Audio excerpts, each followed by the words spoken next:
This is the most important video you'll watch if you own a website. It's about security and more specifically, how to keep your website secure.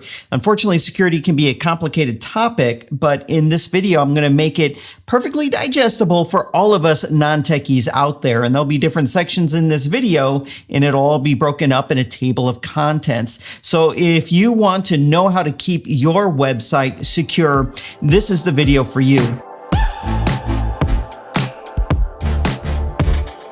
So let's start by taking a look at the 4 things that can cause your website to be insecure. Number 1 is going to be weak passwords. This is when you set your password to password or 123 or password 123. Weak passwords and also login accounts to your website that you might have given to a developer that helped you in the past but is no longer in the picture. Maybe some former employees or people you had hired to help you with your website. So that's going to be the first thing that is going to make your website insecure. Now, the second thing is going to be insecure plugins, themes, and maybe even WordPress itself, insecure software. And this would be parts of your website where a security vulnerability has been discovered and has been disclosed and has had a fix or a patch issued out, but it never got updated on your website. So this could be an old WordPress version. I'll talk about why that is less likely, but old themes or old plugins that you haven't updated. Now, the third thing is using pirated software. This is getting themes or plugins from some random place on the internet and not the official source of, or the creators or developers or the company behind those products. You're getting it maybe to save some money, but what ends up happening is they install keyloggers, they install credit card skimmers, and I'm going to explain what that is later in this video, as well as different hacks to be able to gain access to your website. And now the fourth thing is using bad hosting. So what ends up happening with web hosting companies, and you mostly are going to see this with the small mom and pop style hosting companies, anyone can go and get a server and start a web hosting company, but they don't have the money or the resources to have invested in partnerships or some kind of licensing of security software that will run on the web hosting account in order to keep their customers secure. So sometimes when you go with these small mom and pop companies to maybe save a buck, or maybe you might know them, they don't have the money to invest in the infrastructure to mitigate security issues. And oftentimes a server itself might get infected, or it might have a security vulnerability and some form of malware gets on it, and it can affect all of the different websites that are hosted on that server. So now we've gone over the 4 things that can cause your website to get hacked.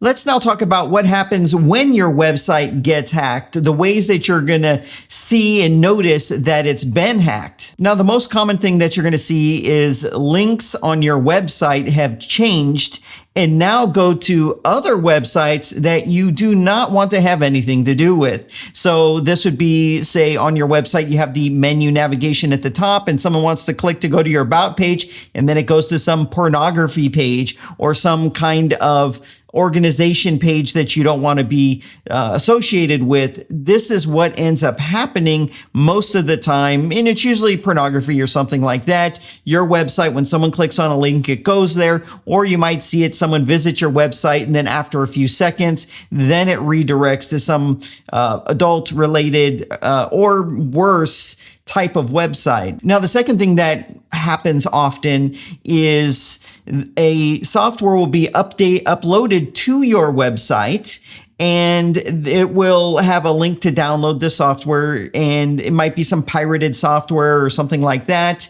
And basically the bandwidth on your web hosting account gets wiped out because it's being used as a file sharing hub now. And I've seen that as well. The next one is actually one of the worst things that can happen, and unfortunately commonly happens, is some software will get installed on your web hosting account so that it enables from your web hosting account tens of thousands of emails to be sent out, unfortunately, from the website domain name of your website. And what this does is it harms the reputation of your email addresses, which essentially means when you want to send legitimate emails, they're going to end up in spam folders or not get delivered at all. Now, usually when that happens, your web host is going to notice it. Hopefully they're going to notice it and they're going to let you know, or you're going to get a whole slew. You'll wake up one morning and you'll go into your inbox and you're going to see thousands of bounce email messages where it sent the spam message out and that person's email server sent a message back saying the email couldn't be delivered. And lastly, this is one of the most frightening things that happens is credit card skimming. So if you have an e-commerce website where people are coming to your website and entering in credit card information, well, now what these hackers are doing is they're installing credit card skimming software. So when the visitor enters in that credit card number, it's being captured and sent off to the hackers, which is pretty much credit card fraud. And I think if this happens to your website, you could be held liable for that because it's your responsibility and obligation to keep your website secure. So hopefully I've kind of terrified you a little bit to know what is possible if you're not vigilant and with regards to the security on your website. Now, there's some simple things that you're going to be able to do to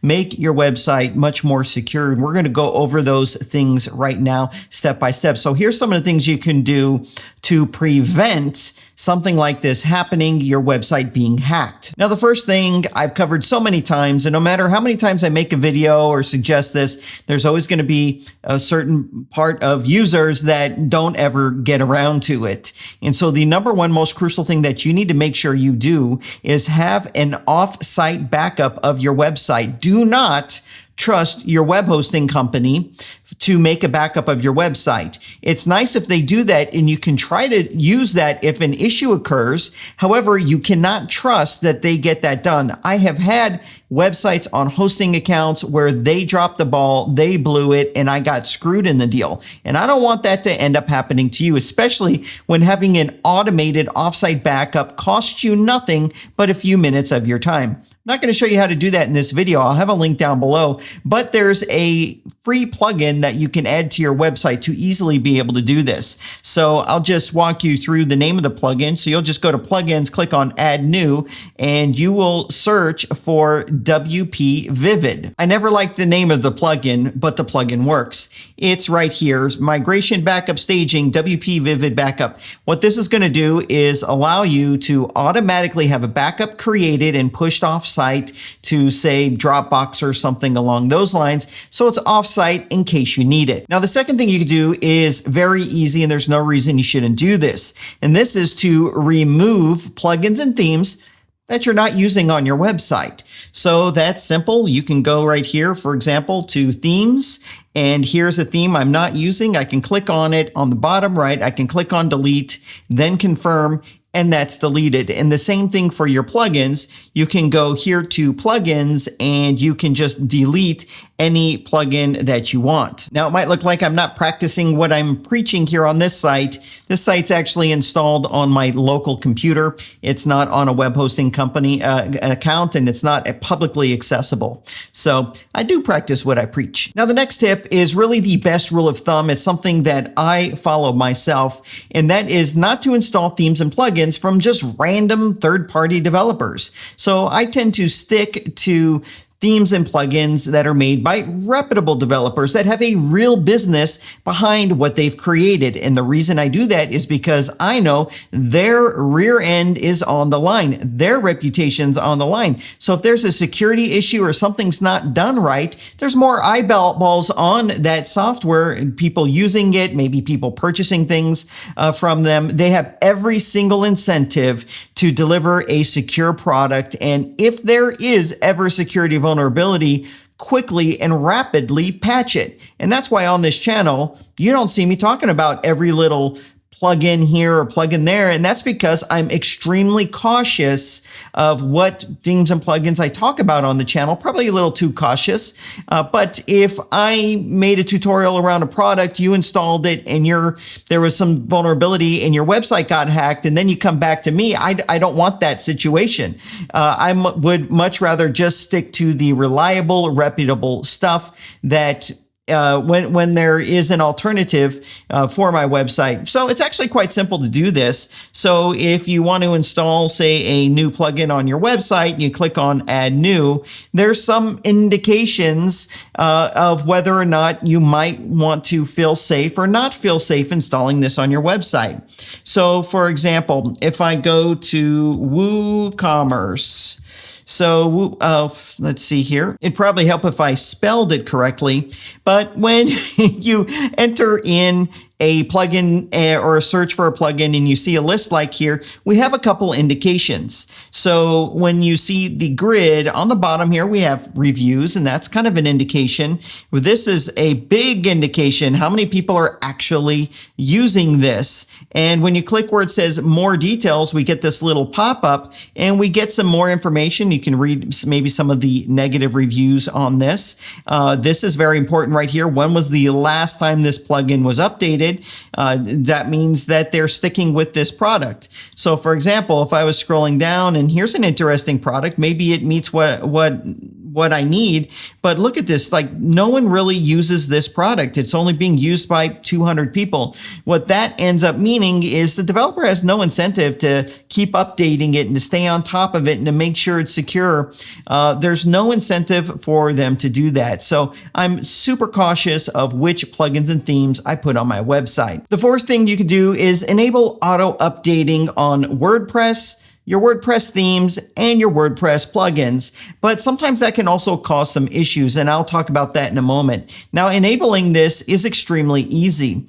So if I go right here to where it says updates here on the left, and I'll click on that, this is where you can choose right here with this link whether or not you want WordPress itself to auto update. So that's for WordPress. For themes, you would go into themes right here.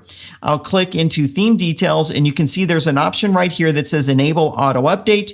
You click on that and the theme will then auto update. So you can do that for your theme and also for your plugins. When you click into them, you see this column here on the right. If I want this plugin right here to auto update, all I have to do is click on it, and now it will auto update as soon as there's an update available. This is really good because what ends up happening is usually the developer will get notified of a security vulnerability, they'll patch it, issue out an update, and this is before the information gets public, and you'll be covered pretty much. Now, it can cause some problems if you're using a theme or a plugin from a developer that's not super reliable and they push out updates that can be problematic. So you do have to be careful when it comes to auto updating. But I personally auto update most of my plugins and certainly my theme, and I don't typically have any issues. What happens is when an auto update happens, your website's going to send you an email notification saying this and this and this was automatically updated for you. So you get those notifications, you can hop over to your website and take a glance to make sure everything's working fine. The next thing you can do is audit the users on your WordPress website. This is super easy. So I'm going to go down here where it says users on the left. I'll click on all users. Now we have some filtering options up here. So if you have users with different user roles, subscriber, editor, author, and administrator, you'll be able to filter through them. Now, I only have one user account on here and it's an administrator account. So if you have multiple accounts, you'll want to go here, click where it says administrator, and just do a quick glance to see if old employees still have access, or old development companies, or an old, whoever that doesn't need to have access to your website. Also look to see if there's any suspicious user accounts there. You can easily go and hover over a user account and delete it. This is the only user account I have on this website, so I can't particularly delete this one, but you get the idea. Now, the sixth thing is to just say no to using pirated software on your website.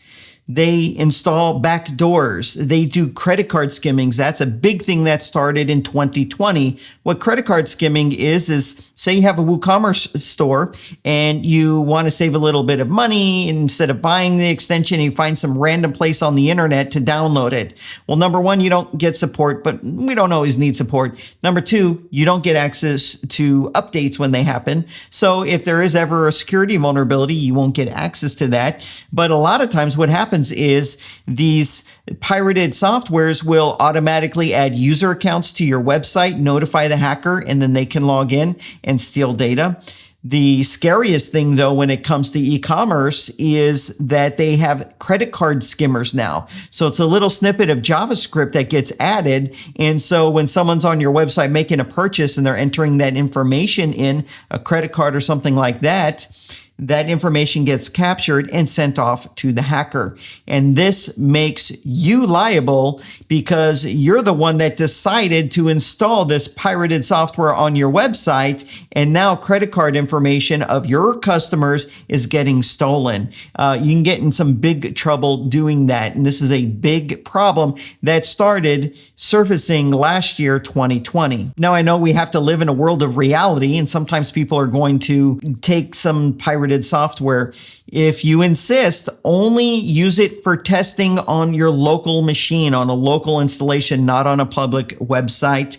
Make sure when you install it on your site, you're not using your real email addresses inside of your WordPress website, because a lot of that information can go straight on over to the hacker. Number 7 is be careful which web hosting company that you use. I do have some web hosting recommendations, and I'm going to mention a couple web hosting companies that have partnerships and integrations with security providers. If it's not a reputable company that has a budget to invest in security and proper infrastructure, then you're going to be in a bad, you potentially could be in a bad spot. I did that once in my early days of using WordPress. I was using this smaller web hosting company, and they're also the ones that were automatically backing up, but then screwed that up. I ended up losing my website. It's just not worth it. It's not worth it for the just tiniest amount of money you may save, if you save anything at all.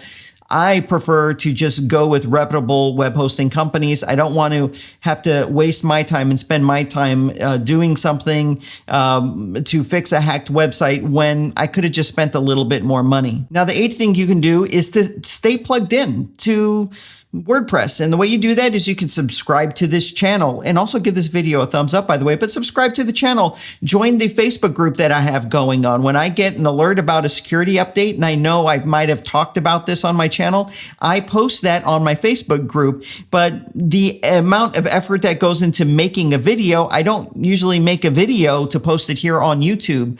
So unless it's really big, like the WooCommerce one a few months ago or a few weeks ago. So join the Facebook group, stay subscribed here, and click on the community tab on this YouTube channel, and I'll do my best to keep you updated. But for sure, in my Facebook group, people are posting when there's serious vulnerabilities that get discovered and exposed. So you'll have the advantage of knowing as soon as everybody finds out about it. Now, the worst thing is, even if you do everything I just outlined above, it still might not keep you safe. Now, I have done everything I just listed above, and my own website got hacked a few years ago. And what ended up happening was something called a 0-day attack. And what a 0-day attack is when a vulnerability is discovered, and the information to exploit this vulnerability is published on the internet. It's not instead given privately to the software developers, so they have a week or so to solve the problem, come up with a fix, security harden their software, and then release an update. No, this information goes out immediately. And this happened to me. I was using a plugin called Social Warfare. I don't think it's that popular anymore. I got rid of it, and I would never use it, and I would never even mention it after this. But at the time, I think it was like 2018, it was a very popular social sharing plugin to add to your website. Well, there was a 0-day attack, and I just remember that day, people were coming to my website, clicking on links, going to like pornography websites. It's the most embarrassing thing. It harms your brand. And it wasn't just me. It was a lot of people this was happening to because a lot of the larger blogs were using this product. And so that is when there's these 0 days, you can have everything lined up, but you still end up having a problem. Now, there is something that you can do about that. Now, these are paid services, but I'm going to tell you how you can get some of the benefits of these paid services without having to actually pay. But let me tell you about these paid services right now. Now I'm going to go through four of them, and they all pretty much do the same thing. And what they're doing is real-time threat patches and protection. So what it is, it'll be a plugin you install on your website, and it puts a real-time protection layer between your website and the open internet. So when they find out about one of these vulnerabilities, they can patch 0-day vulnerabilities or any vulnerability, they can patch it before the software developer has actually patched it. So let's take a look at these four, but I'm going to tell you how you can get some of the benefits of these four without paying anything extra. Well, it depends. Okay, so the first one is Patchstack. Now, Patchstack used to be called WebArcs. When I had that 0-day, I just got to disclose this, when I had that 0-day thing happen to me and my website got hacked, I actually had Patchstack on my website, but it was called WebArcs. Now, I'm going to cut them slack. They were a brand new company. I think they were saying things that they weren't yet doing, and they screwed up. They completely and utterly screwed up. However, that was a long time ago, and they have since really built the company, and I'm actually very impressed at what they do. I think they have been probably the most aggressive at discovering threats and vulnerabilities before anybody else. So even though I had a bad experience years ago, I think that they've recovered, and I will cut them some slack. So it was a 0-day, and they were saying they were protecting against that, but they weren't. And they were so behind the 8 ball. No sense in rehashing that. So there's Patchstack. And this has a monthly fee to it. Let's go ahead and look. I'll have links to all this down below. So you're going to see these are all kind of pricey. So you can see for a single website, it's like $15 a month. Here's Security, which is probably the creme de la creme of real-time protection like this. Let's take a look at their pricing. Now, Security, I believe, is owned by GoDaddy. I think GoDaddy bought them. I could be wrong. And you can see just their basic plan is $200 a year for a single site. And you're going to see these are all expensive. One you've all heard of is WordFence. I don't really like WordFence that much. Now, don't get confused. WordFence has a free version, and it doesn't get you this protection. It's only in the paid version. So WordFence, let's see the pricing of this really quick. So it looks like a single license is only $99 per year. Next, let's take a look at Malcare. I kind of like Malcare and some of what it does. Let's take a look at their pricing.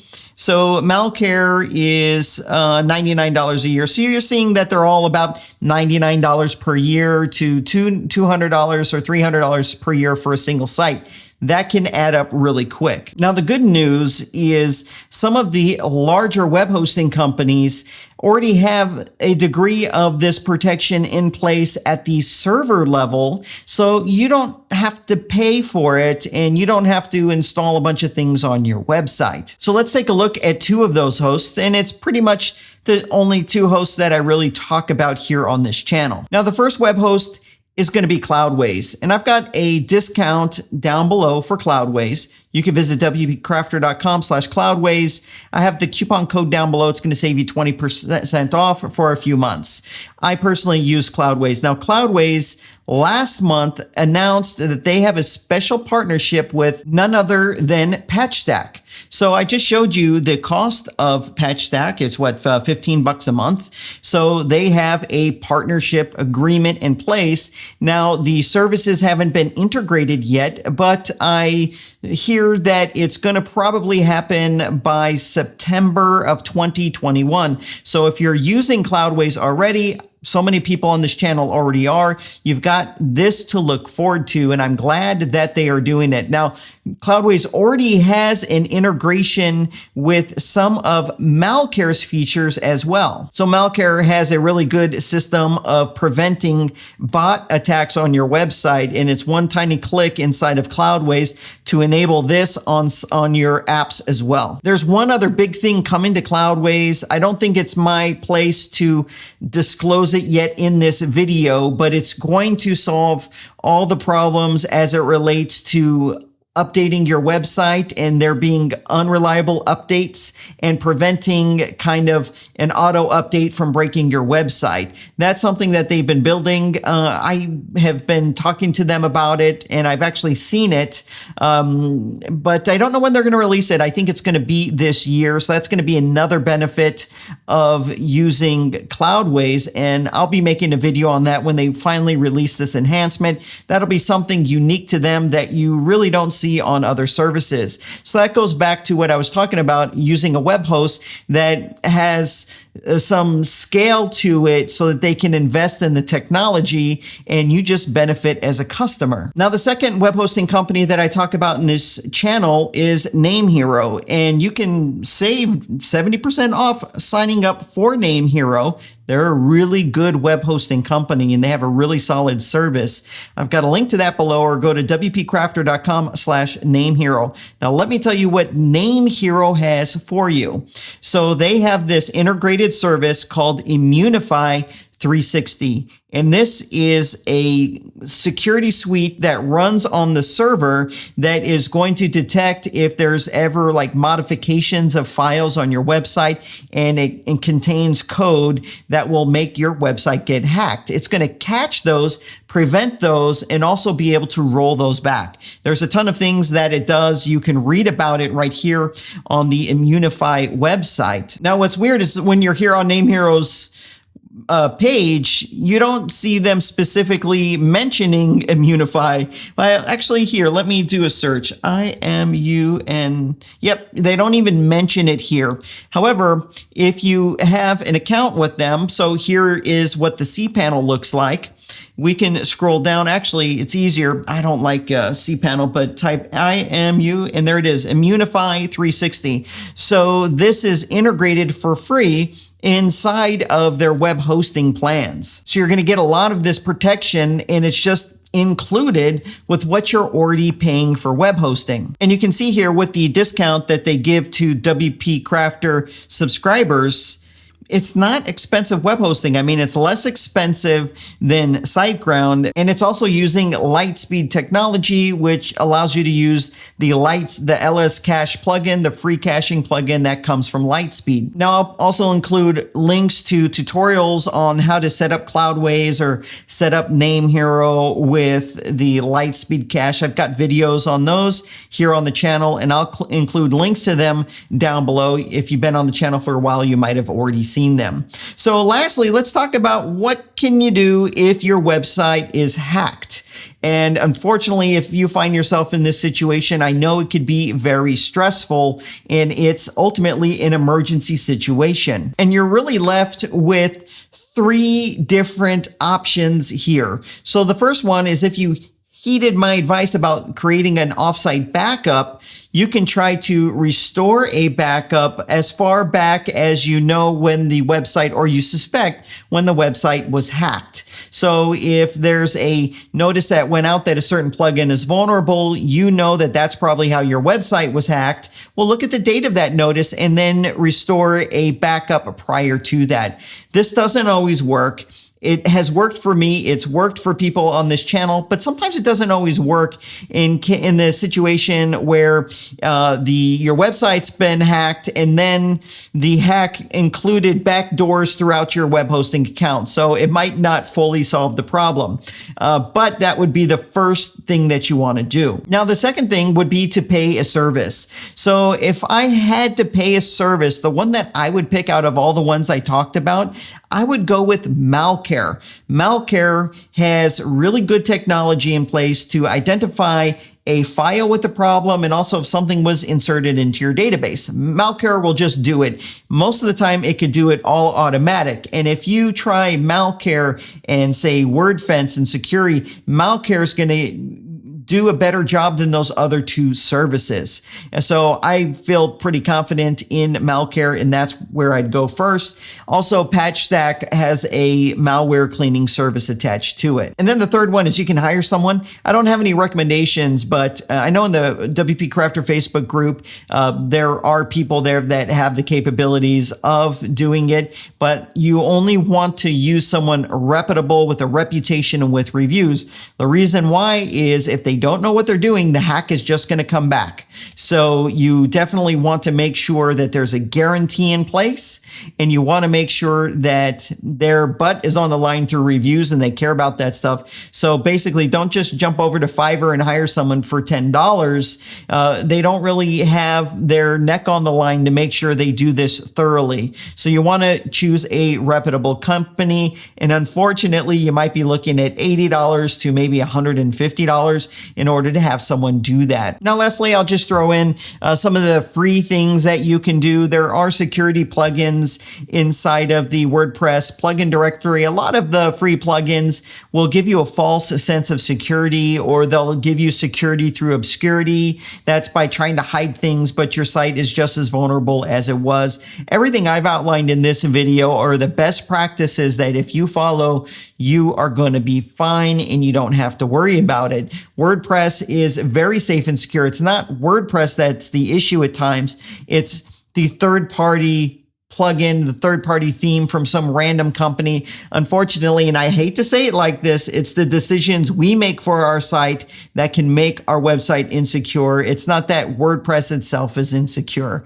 So it's like the ball's in our court. For me, I have to be responsible for my security. For you, you have to be responsible for your security. So anyways, that's all that I have in this video. It's pretty exhaustive. There's some other things you could do. I'll probably cover in another video. I didn't want to make this one too long. If you have any questions for me, you can ask in the comment section down below. Thanks for watching. If you can give this video a thumbs up right now, it's going to help this video be shown to other people that need to see it. So if you could do that, I'd really appreciate that. Thanks for watching this video, and I'll see you in the next one.